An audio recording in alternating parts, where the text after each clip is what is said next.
Mesdames et messieurs, bonsoir et bienvenue dans votre émission Microscope. Nous allons ce soir aborder la grâce présidentielle décidée par le président de la République accordée à environ 5000 détenus. Parmi ceux qui ont obtenu en fait des diplômes ou réussi aux examens du BUM ou du bac au cours de leur incarcération. Nous allons également revenir sur la lettre envoyée par une centaine de militants de l'opposition installés à l'étranger au président de la République, M. Abdelmajid Tebboune. À tout de suite.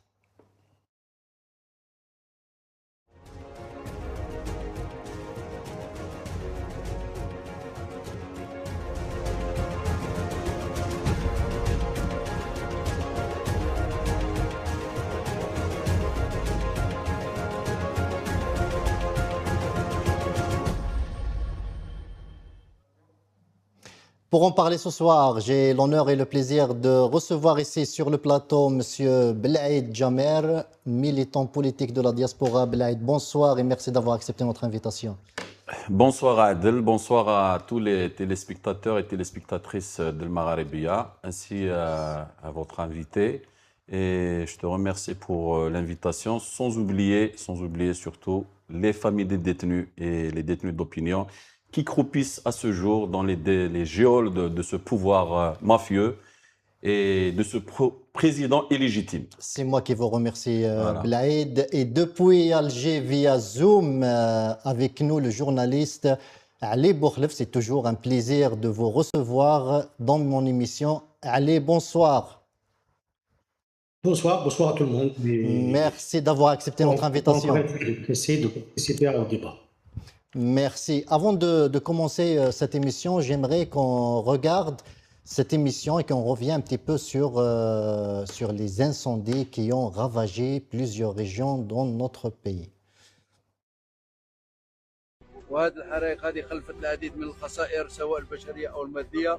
الحمد لله يعني سجلنا يعني وفاه 6 اشخاص عبر ولايات تلمسان وقلمه وكذلك سطيف. C'est le ministre de l'Intérieur qui remercie Dieu d'avoir emporté la vie de 6 de nos concitoyens qui, je ne sais pas comment interpréter en fait son hamdoulillah lorsque il s'agit de vies humaines perdues comme ça dans une catastrophe naturelle. Si je peux me permettre, Adel. Oui. Je pense que bon, c'est une maladresse évidemment, mais je pense que c'était beaucoup plus un lapsus pour dire que nous n'avons enregistré que c'est mort. Bien sûr que c'est une maladresse, mais les gens lui ont donné aussi une surinterprétation parce que il était dans un marathon. C'est pas pour justifier ces déclarations, c'est juste que pour mettre dans le contexte. Ce ne pouvait être que ça, parce qu'il n'aurait jamais dit ça. S'il avait le choix de le dire, c'est une maladresse. Il doit évidemment au moins s'excuser, au moins justifier, mais ça n'est pas autre chose que ça, à mon avis. Merci Ali. Nous allons voir afficher sur l'écran une photo d'un concitoyen. Lui, en fait, il n'était pas ministre ni général. Il est de la localité de Bni Mouhli, dans la wilaya de Sétif. Il est décédé hier après avoir été piégé par les flammes alors qu'il tentait d'éteindre les incendies pour sauver des vies et protéger des biens. Sincères condoléances à sa famille et ses proches dans cette pénible épreuve et que Dieu ait son âme. Allah yarhamou. Belaïd. Alors moi, en premier lieu, je présente mes sincères condoléances à toutes les familles des victimes de cette catastrophe des feux. qui ont ravagé cette année quand même presque tout le nord ou tout le territoire, enfin à part le sud, hein, presque tout le territoire algérien, parlons du nord. Et enfin, courage à ces familles et souhaitons que ces responsables puissent se réveiller un jour, chose que je doute fort parce que ces feux, ils ne datent pas d'aujourd'hui. Ils n'ont pas fait qu'aujourd'hui des morts. De toute façon, le bilan, il sera probablement lourd. On le saura après. Non, mais ça s'est calmé un petit peu. La situation est plus ou moins maîtrisée. Ça dépend parce que moi, je suis un petit peu sur... après, c'est sur les réseaux sociaux. Il y a ce qu'on croit, ce qu'on ne croit pas. Mais quand tu vois des lives, j'ai vu des lives hier, il y a certains endroits, je ne parle pas que de la Kabylie, il y a certains endroits où les flammes, il y a des départs même de feu. C'est des lives que j'ai vus, c'est pas des vidéos faites avec l'intelligence artificielle ou quoi que ce soit. Je voudrais juste donner mon avis aussi, qui sera peut-être un petit peu contraire à notre camarade qui est en Algérie.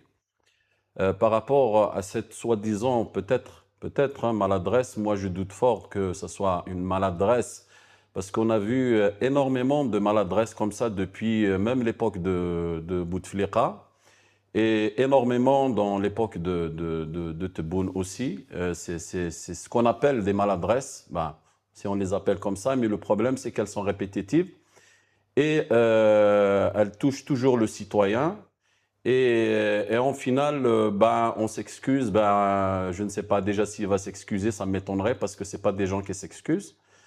Et pour lui, pour lui et pour les gens comme lui d'ailleurs, ce ministre, Saïd Saïd, je ne le connais pas personnellement, mais je vois par exemple à travers ses déclarations et même les gens qui l'ont dans son entourage, y compris le président de la République, M. Abdelmadjid Tebboune.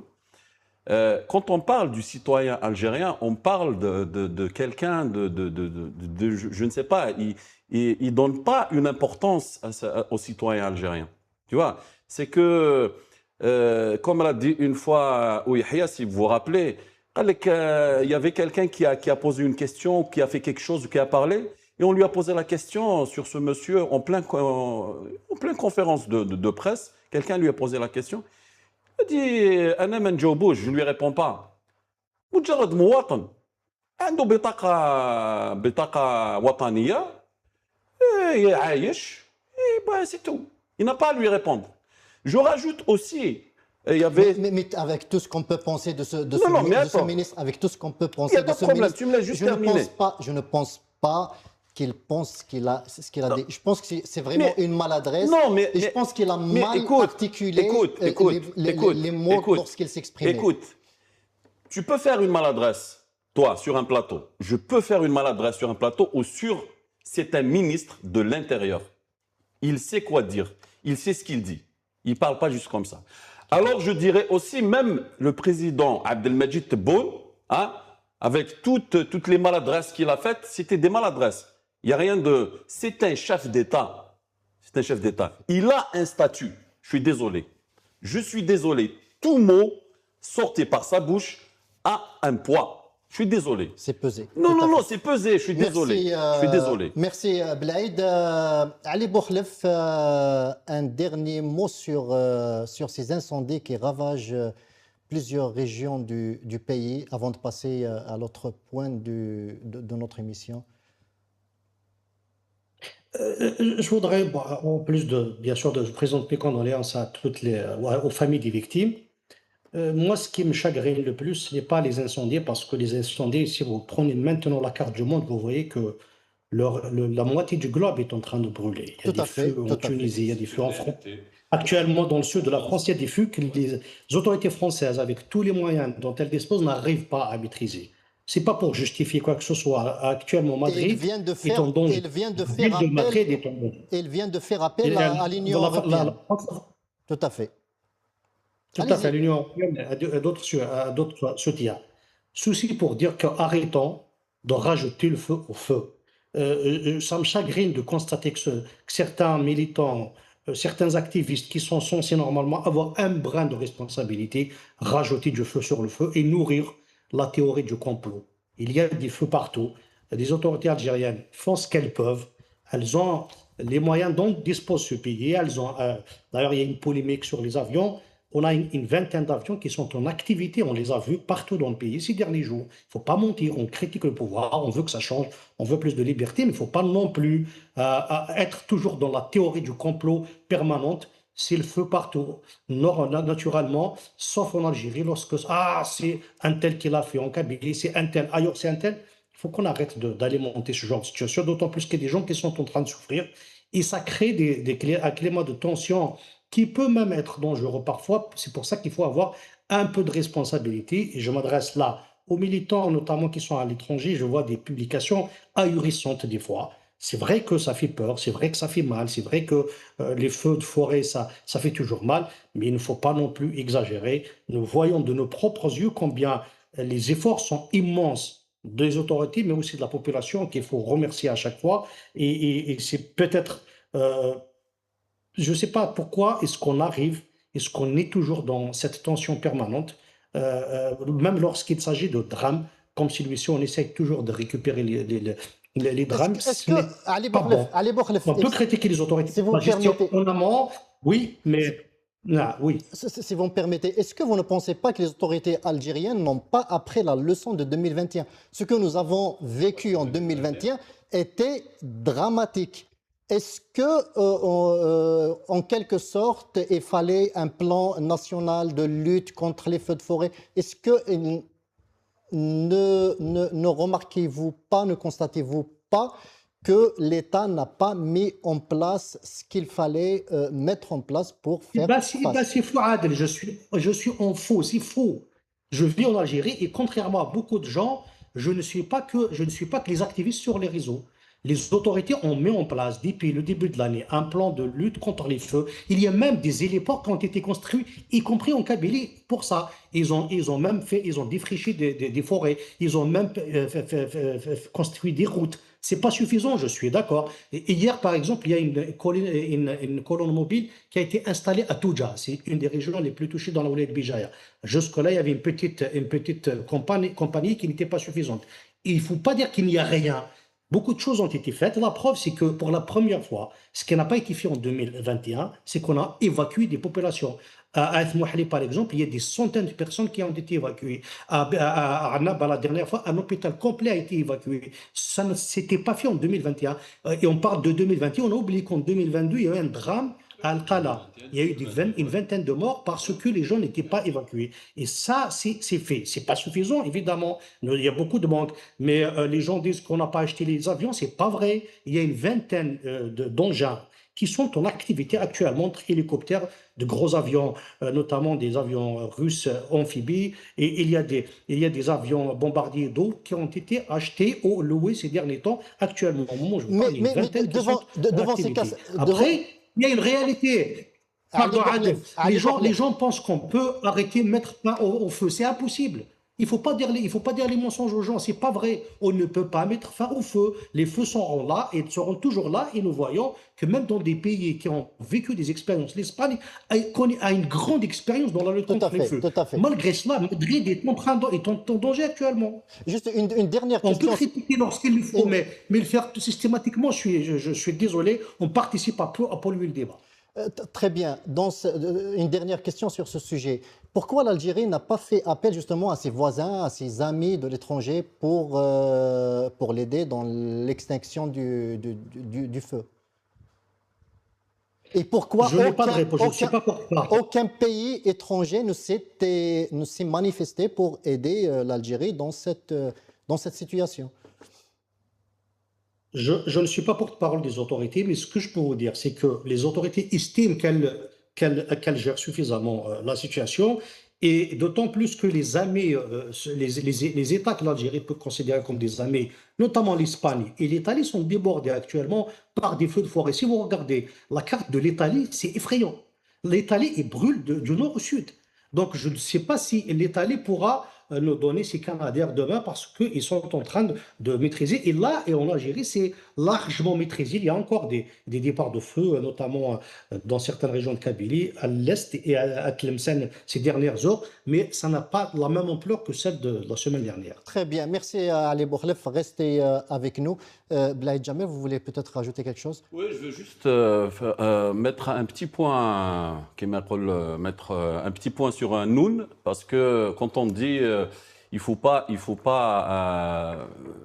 être dans le complot ou rajouter, et surtout ceux qui sont dans l'étranger, je veux juste rappeler un petit point très très important, que les gens qui sont à l'intérieur, s'ils ouvrent leur bouche, ils finissent en prison. Ça, c'est connu. Et peut-être que votre invité dira le contraire, ben, il n'y a pas de souci. On l'accepte toujours parce qu'on a toujours eu ça. C'est pour ça que les gens de l'étranger disent ce qu'il en est. Et les gens de l'étranger, ils n'imaginent pas les choses parce qu'aujourd'hui, comme ce pouvoir, il croit qu'il vit toujours seul comme dans les années 80 ou peut-être 70 ou 90. Aujourd'hui, il y a quand même la technologie, il y a les réseaux sociaux, il y a des lives, on a tout à la seconde même. Pour les avions, la vingtaine d'avions, c'est la première fois que j'entends ça, personnellement, parce que j'ai suivi quelque part sur c'est des petits avions. Moi, j'en ai vu 3. 2, c'était des avions que l'Algérie avait en 2000, je pense, je ne sais pas si en 2022 ou quand est-ce qu'ils ont acheté les 2 avions. Les 2 avions. Le 3e, c'était l'avion que la Russie nous a prêté. C'était le plus grand avion. Peut-être, hein, je ne suis pas sûr, mais je dis peut-être que c'est celui-là. La vingtaine d'avions, jusqu'à présent, c'est la première fois que j'entends ça. Bon. C'est tant mieux.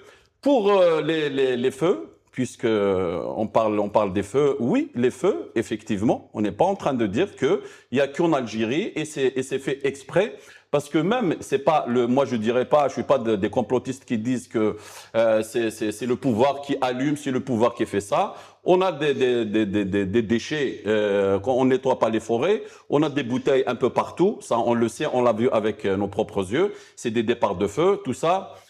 On a des départs criminels aussi, ça on le sait. Apparemment, il y a même des personnes qui se sont fait arrêter, même ici en France. Et les feux, ils existent partout. On a vu des feux aux États-Unis qui ont fait des ravages, mais ils ont tué des centaines et des centaines de personnes. On voit ici en France. On ne dit pas que c'est pas que le gouvernement et tout. Sauf que j'aurais aimé entendre, là à l'instant, les remerciements plutôt aux citoyens qui se battent avec des trucs d'arbres pour éteindre les forêts, contrairement à remercier les autorités. Je dirais pas qu'ils n'ont rien fait, mais qui n'ont pas fait ce qu'il fallait pour ces feux-là. J'aurais aimé entendre peut-être aussi les pompiers qui se battent avec des pelles et des camions. Ali ne remercie pas les autorités. Non, il a remercié les autorités. J'aurais aimé entendre plutôt remercier les trucs. Alors, pour qu'on nous accuse de polémique, ou en polémique, on fait ceci ou cela, il me semble qu'on est des Algériens, qu'on a des contacts avec des Algériens, même s'ils vivent à l'intérieur, on est à jour avec l'Algérie. Voilà ce que j'ai à dire. Merci Blaïd, nous passons à... Les autorités, j'ai dit, je rends hommage à la population. Vous voulez entendre ce que vous voulez uniquement entendre et je n'accuse pas toute la diaspora dans ce que je dis. Je dis qu'on dissèque des fausses informations. Vous pouvez consulter les réseaux sociaux et même les sites d'information pour savoir pour confirmer ce que je dis. Les avions ont été achetés. Pourquoi je vais dire que c'est pas vrai alors que c'est faux? Plutôt c'est faux alors que c'est vrai. Et il y a des populations qui le disent. Moi, si vous parlez de la critique, moi je critique sur les réseaux sociaux. Lisez mes posts. Je le fais tous les jours, au détriment de ma liberté, au risque de le faire. Mais quand c'est faux, il faut dire que c'est faux. Et ça alimente, je sais très bien ce que je dis. Parce qu'en 2001, en 2021, il y a eu des incidents, il y a eu de graves dérapages à cause de ces fausses informations. Et même certaines autorités les alimentent, je suis d'accord avec vous, mais dire que là devant moi, vous êtes en train de dire des contre-vérités, alors que je viens de finir. J'ai dit qu'il ne faut pas dire qu'il n'y a rien qui a été fait, j'ai dit que c'est insuffisant, et j'ai même remercié la population qui, des fois, se battent parce que les autorités n'ont pas suffisamment de moyens pour le faire. C'est tout ce que j'ai dit. Très bien, merci. Ali, si vous pouvez juste vous éloigner un petit peu de votre caméra pour mieux vous voir. Et nous allons passer maintenant au deuxième point qui est la grâce présidentielle décidée par le président de la République, M. Abdelmajid Tebboune, Elle a gracié environ 5000 détenus parmi ceux qui ont réussi les examens du bac et du BUM et ceux qui ont obtenu des diplômes durant leur incarcération. Nous allons regarder ensemble cette vidéo. Voilà pour la cérémonie de distinction des lauréats à l'examen du baccalauréat et du brevet de l'enseignement moyen.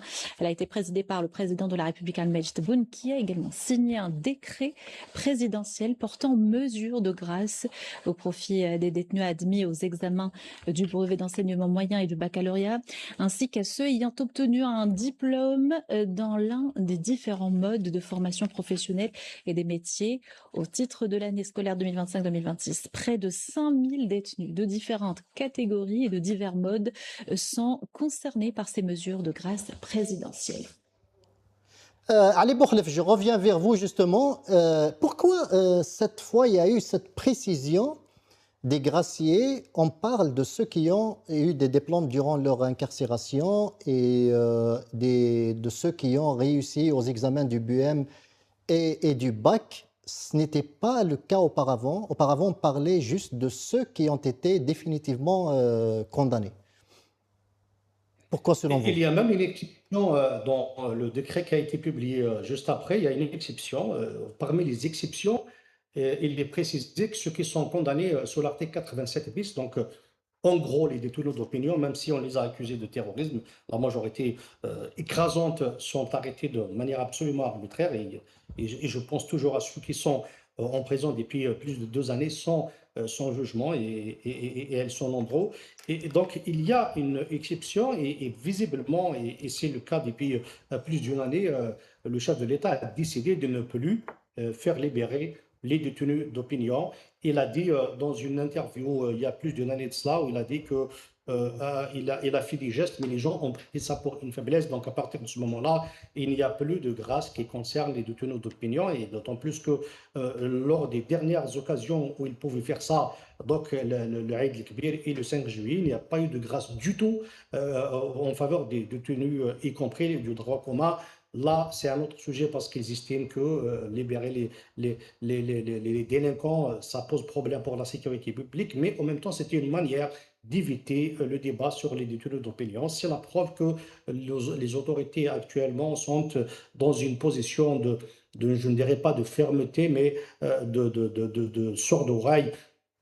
Par rapport aux détenus d'opinion, c'est aussi possible que c'est une manière aussi de mettre la pression sur la classe politique de manière générale pour se servir d'une manière ou d'une autre comme étant un levier. Si demain il y aura des discussions, il y aura un dialogue, comme la première Majid Tebboune, on attend toujours la concrétisation. Donc il pourra utiliser peut-être cette carte pour dire que j'ai fait un geste, mais pour l'instant, on est dans une situation de statu quo où les détenus d'opinion sont toujours en prison. Il n'y a absolument aucune perspective pour les faire libérer. C'est la même chose aussi pour le journaliste français Christophe Glaise, dont la libération est toujours attendue, mais qui n'a jamais été concrétisée. Ça va être comme ça pour les prochains mois. On attendra probablement l'automne si il ouvre le dialogue comme il a promis après les élections législatives. Et à la fin de cela, probablement, il y aura une décision, mais pour l'instant, elle n'a concerné que les gens qui ont passé le BUM et qui ont réussi dans les examens du BUM et du bac et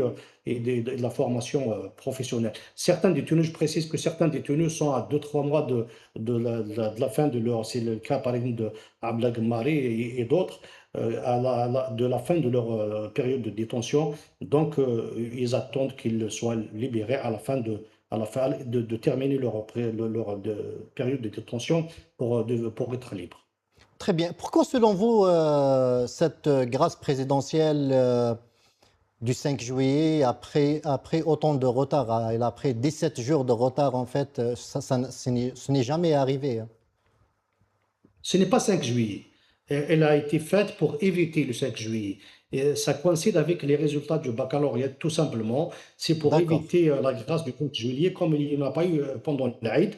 J'ai dit pour 2 raisons. La première raison, c'est qu'il y a trop de plaintes au sein de la société parce qu'il y a trop de délinquants qui reviennent, les récidivistes qui reviennent viennent et qui empoisonnent la vie des quartiers. Et la deuxième raison, c'est pour éviter le débat sur les détenus d'opinion, donc d'une pierre deux coups. C'est pour ça que cette fois-ci, il a fait un geste uniquement envers ceux qui ont obtenu des diplômes du bac, du BUM et de la formation professionnelle.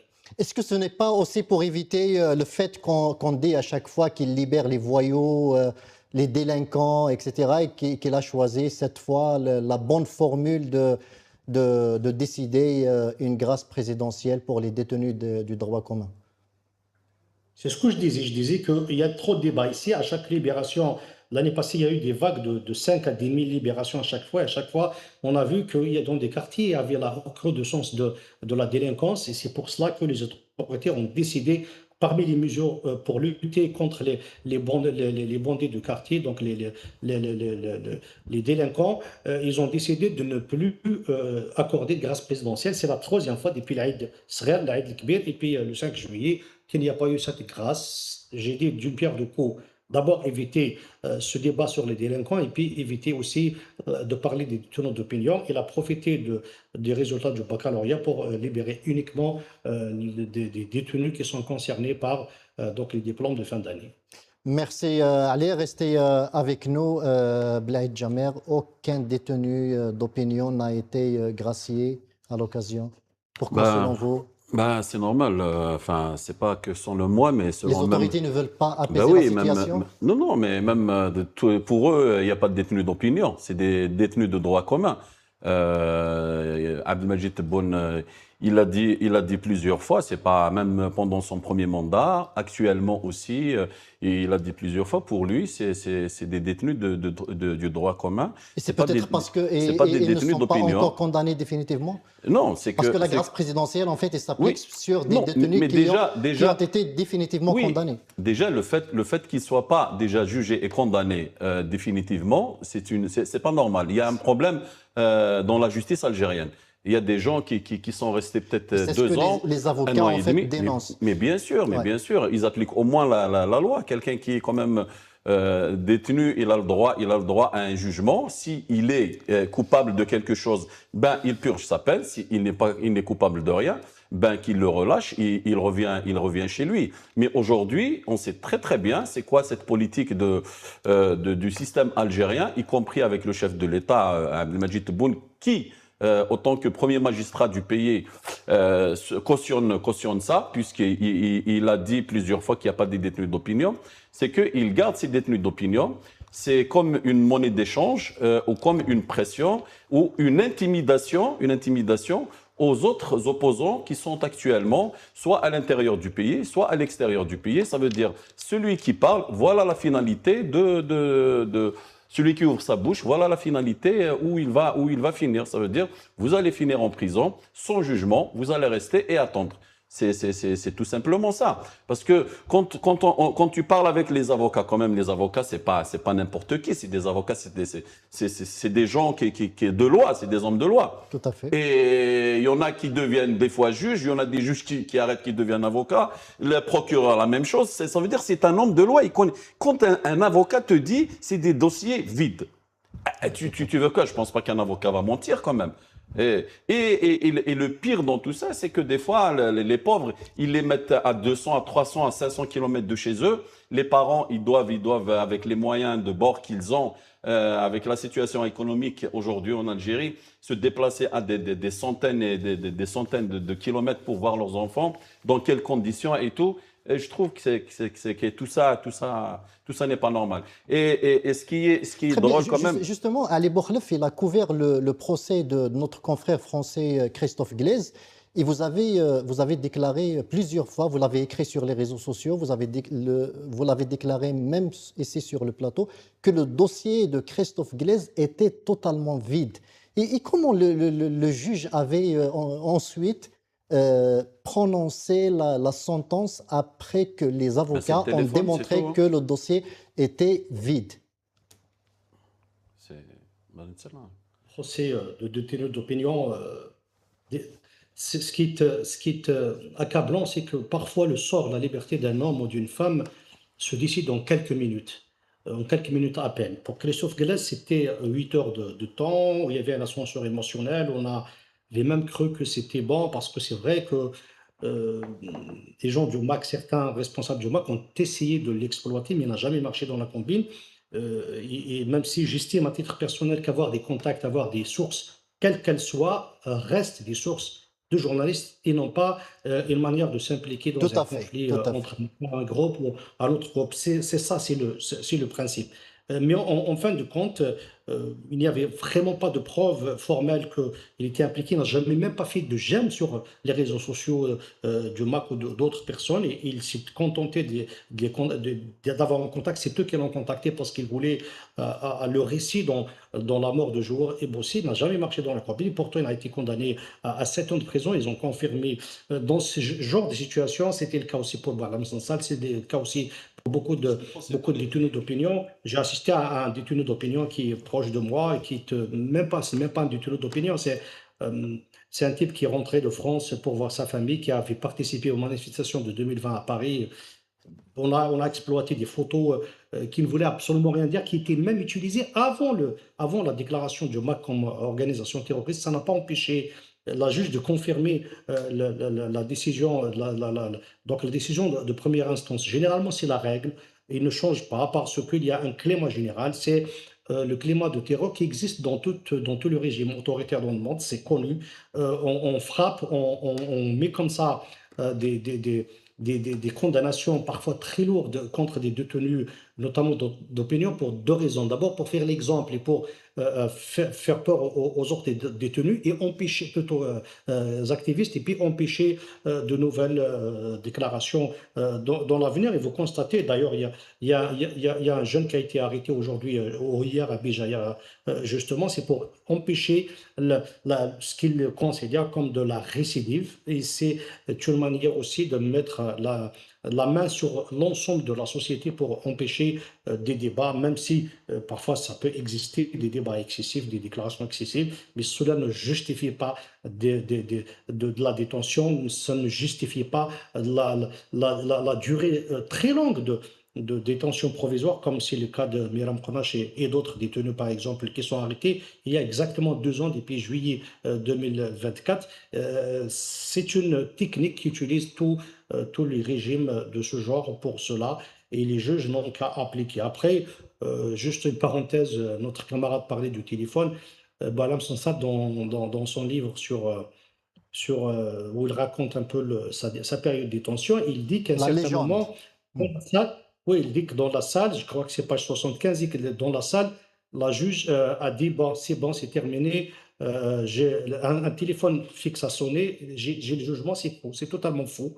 Une partie de ce qu'il raconte est vrai, j'étais dans la salle, ça a duré 14 minutes, le procureur a plaidé pendant 2 minutes, donc 16 minutes en tout et pour tout pour le condamner à 5 ans de prison.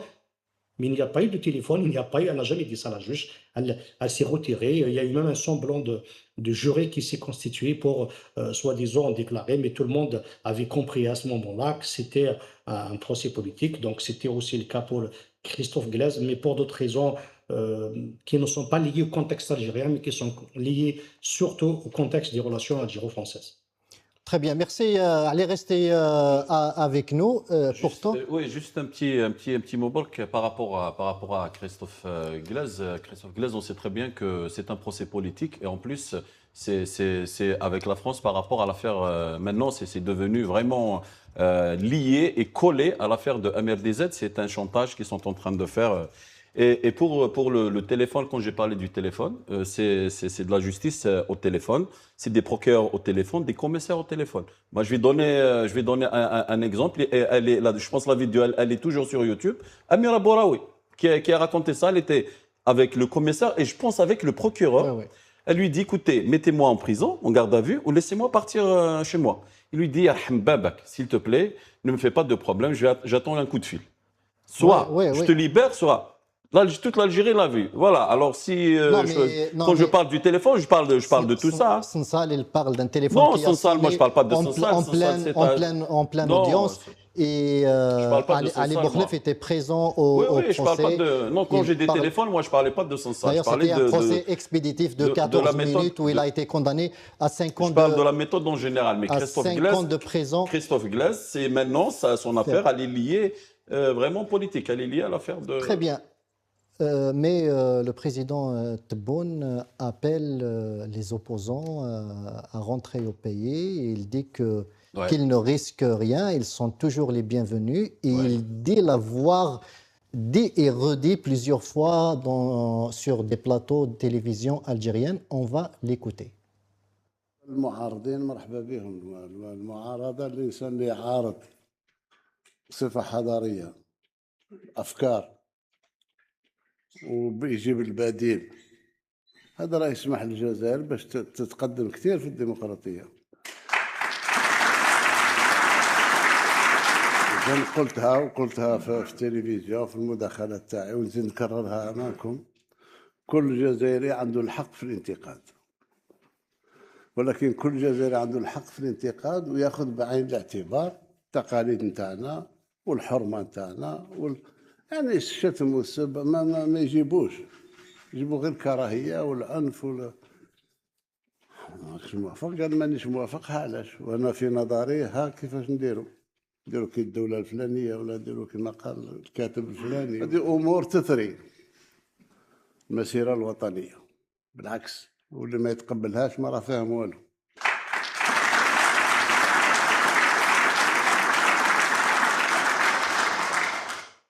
Belaïd Jamer, c'était Tebboune depuis l'Allemagne. depuis l'Allemagne, Berlin, depuis oui. Berlin. Alors, moi, ce que je peux dire sur ce qu'il vient de dire, c'est que...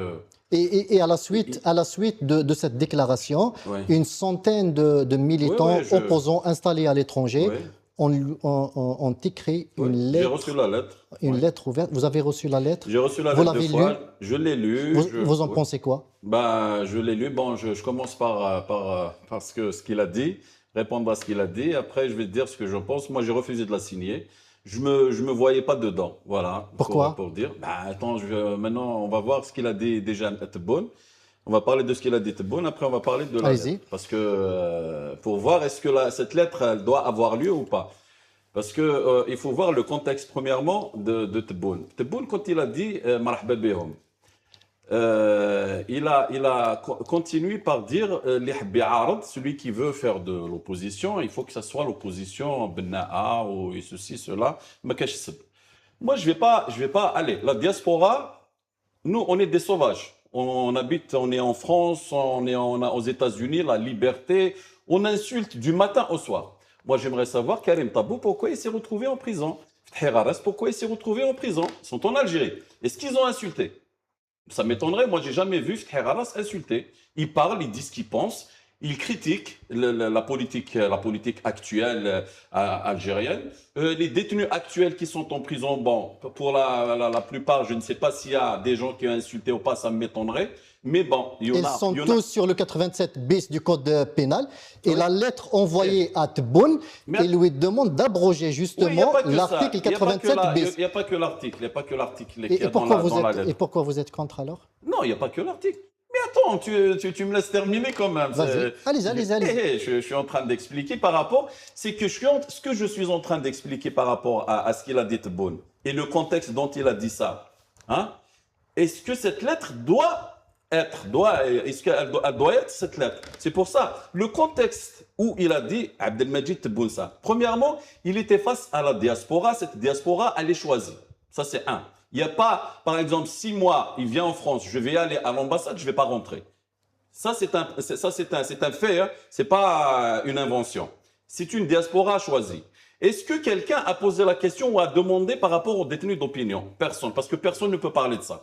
Par rapport à la situation actuelle au pays, un problème économique, problème démocratique et tout. Rien du tout. OK. Personne ne lui a posé la question, il l'a dit comme il parlait tranquillement. Marhaba biha. Qui tqoul marhaba biha? Ça veut dire qu'il y a un problème. Cette diaspora, puisqu'elle ne rentre pas, c'est qu'il y a un problème. Le problème, c'est quoi? Et lui, il a répondu directement à ce qu'il a dit pour comprendre qu'il est en train de parler juste pour une consommation bien précise. Une consommation bien précise. La presse étrangère et les gens qui sont là, peut-être ceux qui sont aussi en Algérie. Pourquoi? Je t'explique pourquoi. Juste après, il a dit قلت شحال من مرة. Et on sait qu'il l'a dit plusieurs fois et on l'a commenté sur votre plateau plusieurs fois. pendant son premier mandat et aujourd'hui. Moi, la question que je pose, il l'a dit plusieurs fois pendant son premier mandat. Pourquoi ça n'a pas été fait? Soit ce président, il n'a pas de parole, ça veut dire qu'il n'a pas de poids, il parle juste pour parler. Parce que quand on est chef de l'État, c'est pour ça que je t'ai dit tout à l'heure par rapport à Saïd, ou n'importe quel homme d'État, ou en politique par exemple, comme un ministre ou surtout président de la République, les mots ont un poids. Quand il dit un mot, il doit être suivi de faits. Quand il a fait appel à la diaspora, il a fait appel même à l'opposition, le Mchemel par exemple. C'est quoi la suite? Ils ont ramené quelques personnes dans leur entourage. Ils ont fait ça même avec Karim Younes, si tu te rappelles, en plein Hirak. Ils ont ramené les gens de leur entourage pour faire soi-disant, une diversion, comme quoi c'est les gens du Hirak, alors que c'est des gens qui n'ont jamais mis les pieds à l'extérieur. Aujourd'hui, Abdelmajid Tebboune, il appelle la diaspora à rentrer. Moi, par exemple, j'aurais peut-être signé cette lettre. Si Abdelmajid Tebboune, en tant que président de la République en Algérie, a fait une déclaration officielle en Algérie pour cet appel, y compris la diaspora et les militants de l'intérieur, et libérer les détenus d'opinion. Libérer les détenus. Là, je dirais que, ou peut-être il a parlé du 87 bis, l'abrogé. Là, je dirais que certes, c'est vrai, ce monsieur aujourd'hui, quand même, et suivi des faits, pas que dire, hein, suivi des faits. Là, je dirais que c'est vrai, Andonia, ce monsieur, il veut faire un changement, il va faire... mais non, la manière dont il a dit, il a parlé juste pour parler, juste pour une consommation bien précise là-bas. Et aujourd'hui, est-ce que... Non, attends, je termine. Non, c'est très important ce que je suis en train de dire. C'est que Abdelmajid Tebboune, même dans son discours, moi je suis étonné des militants qui ont écrit cette lettre en l'interpellant. Pourquoi? Parce que ce qu'il a dit, il est antidémocratique. Il est antidémocratique, ça veut dire, vous, marhaba bikoum, habitou ta'ardu ardu, si vous voulez faire de l'opposition, faites de l'opposition, mais il n'y a pas de mais, je suis désolé. C'est mes droits les fondamentaux. Mais mes droits. Sans insulte. Je ne pense pas que vous êtes pour l'insulte. Mais bien sûr que je n'ai jamais insulté. Je suis interdit de rentrer en Algérie. Je viens de te donner un exemple. Dis-moi quand est-ce qu'il a insulté. Karim Tabour, quand est-ce qu'il a insulté. Tous les détenus. Le journaliste, par exemple, Dararni, quand il a insulté. Même quand il parle doucement. Quand est-ce qu'il a insulté? Il s'est retrouvé en prison. Alors aujourd'hui, j'aimerais savoir, c'est quoi le mais? Quand il te démet, ça veut dire, tu peux rentrer, tu peux t'y opposer, mais comme je veux. C'est moi qui te dis. Il n'a pas dit ça. Mais ça saute aux yeux. Mais attends, on fait de la politique, tu lis dans ce qu'il dit. Mais je suis désolé. Quand il te dit, mais... Le dernier point, je termine sur ça. C'est que aujourd'hui, quand il appelle la diaspora, si tu rentres, tu prends l'avion, tu rentres, tu finiras au commissariat ou ça c'est le minimum. On t'enlève ton passeport, on te lâche. On te lâche. Sinon, tu dois y aller à l'ambassade, aller jusqu'à présent. La déclaration de la honte, nous on l'appelle la déclaration de la honte. Tu renonces à tous tes droits, Justement, Blaïd, dans la lettre envoyée au président Tebboune, on dit que nous avons le droit de rentrer dans notre pays sans que nous soyons contraints de signer un document au consulat ou dans l'ambassade. Et je ne sais pas pourquoi vous vous y opposez à cette lettre. Mais c'est notre droit. Écoute, là tu fais l'inverse, tu vois. Est-ce que Abdelmajid Tebboune, s'il a la volonté de faire cet appel, réellement, son appel, il est réel. Il a fait Benito, écoutez, vous pouvez rentrer, c'est bon. Mais c'est pas comme ça que ça se passe, c'est pas des paroles, c'est des faits. C'est ça que je suis en train de te dire. Pardon. C'est qu'il n'a pas besoin d'un groupe de militants à l'étranger ou peut-être de militants à l'intérieur qui lui écrivent une lettre. Monsieur le Président, vous devez enlever ce document. Monsieur le Président, vous devez enlever le 87 bis. Monsieur le détenu, vous devez faire sortir les détenus d'opinion. Monsieur Abdelmajid Tebboune, il fait une bonne fois pour toutes une déclaration officielle, comme un vrai chef d'État, comme le font les chefs d'État des pays démocratiques. Il fait sa déclaration officielle. Je te donne un exemple. Les Gilets jaunes, malgré qu'il y a Tchouka, on sait qu'il y avait Tchouka, Qu'est-ce qu'il a fait, Macron?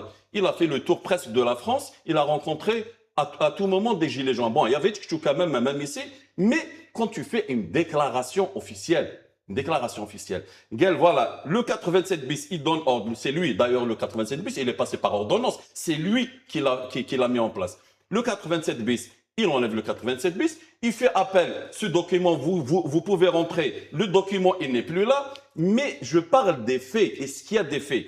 Abdelmajid Tebboune, il n'a pas besoin de Blade, il n'a pas besoin, je ne cite pas les noms des camarades qui ont écrit cette lettre, pour lui dire, Monsieur Abdelmajid Tebboune, fais ça, fais ça, fais ça, fais ça. Il sait s'il voulait le faire, c'est à lui de le faire, comme il l'a fait pour beaucoup de choses.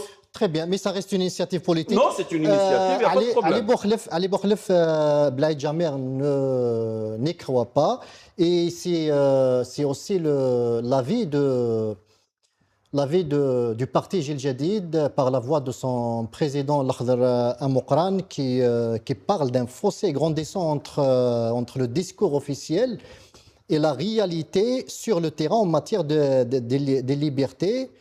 Malgré les déclarations du président, il a exprimé en fait quatre points qu'il considère comme source d'inquiétude.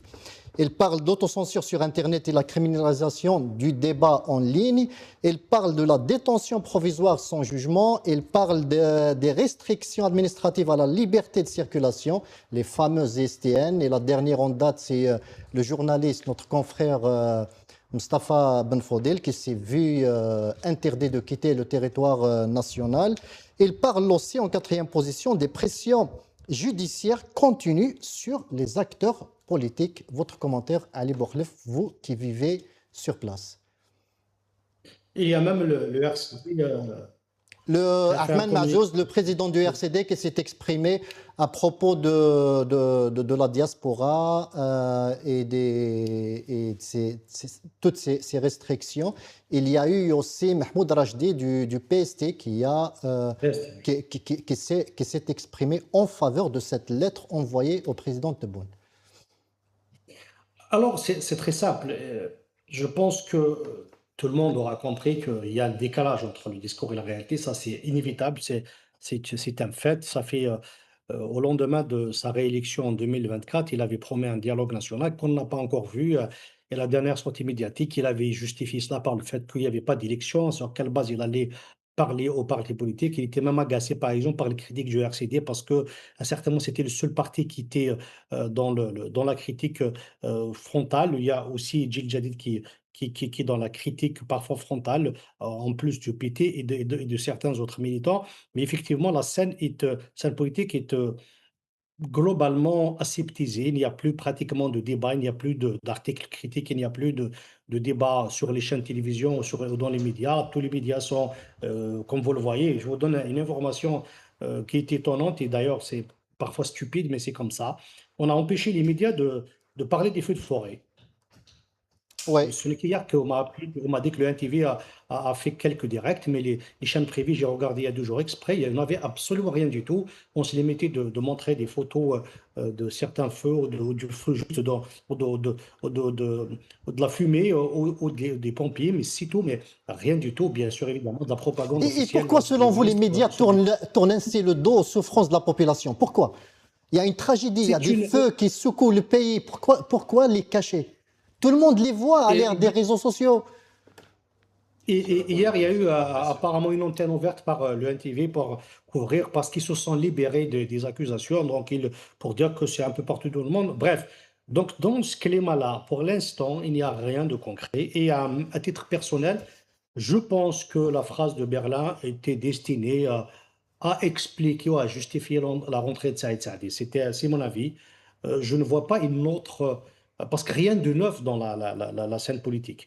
La dernière intervention de Tebboune sur le sujet, il avait dit que le dialogue allait avoir lieu sur le modèle. Et d'ailleurs, c'est pour ça que je disais tout à l'heure qu'on sélectionne ce qu'on dit, mais il a avoué lui-même qu'il n'y a pas de démocratie. Il a dit on va se diriger vers une vraie démocratie. Donc il a qu'il n'y a pas de démocratie. C'est un choix qui a été fait. Je crois qu'il a même dit à certaines personnalités qu'il avait reçues en 2021, 2022, en leur disant que c'est une période difficile, il faut un peu d'ordre, donc un peu d'autoritarisme, ainsi de suite, parce qu'ils ont peur que la situation leur échappe après ce qui s'est passé en 2019. C'est pour cela qu'il n'y a rien pour l'instant.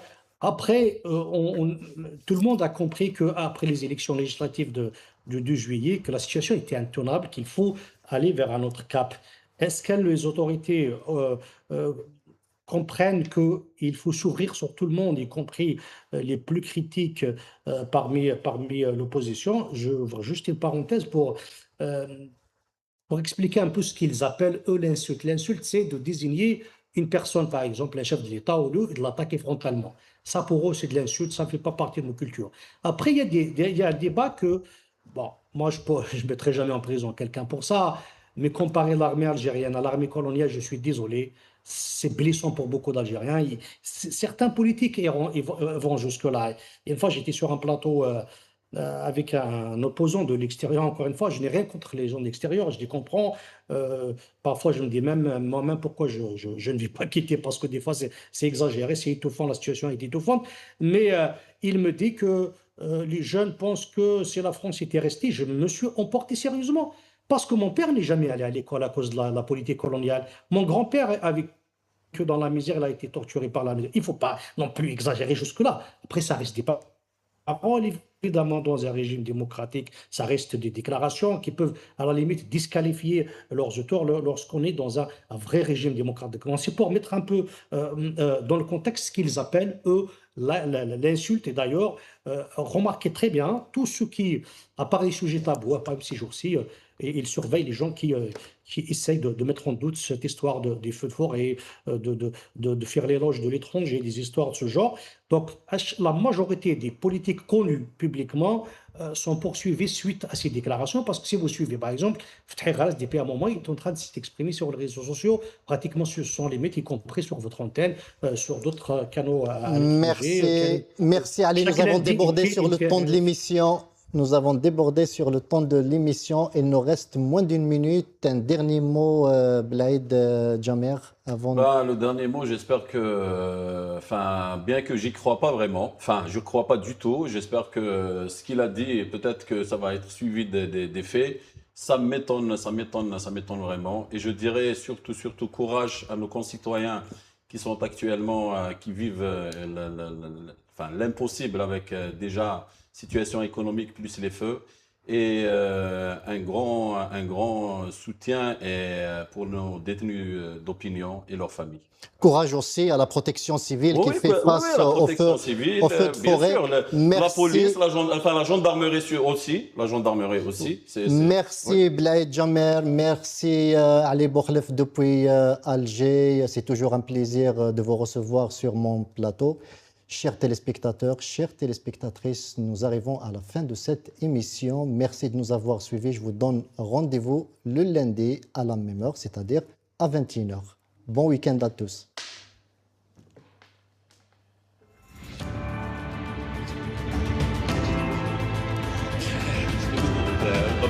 C'est là.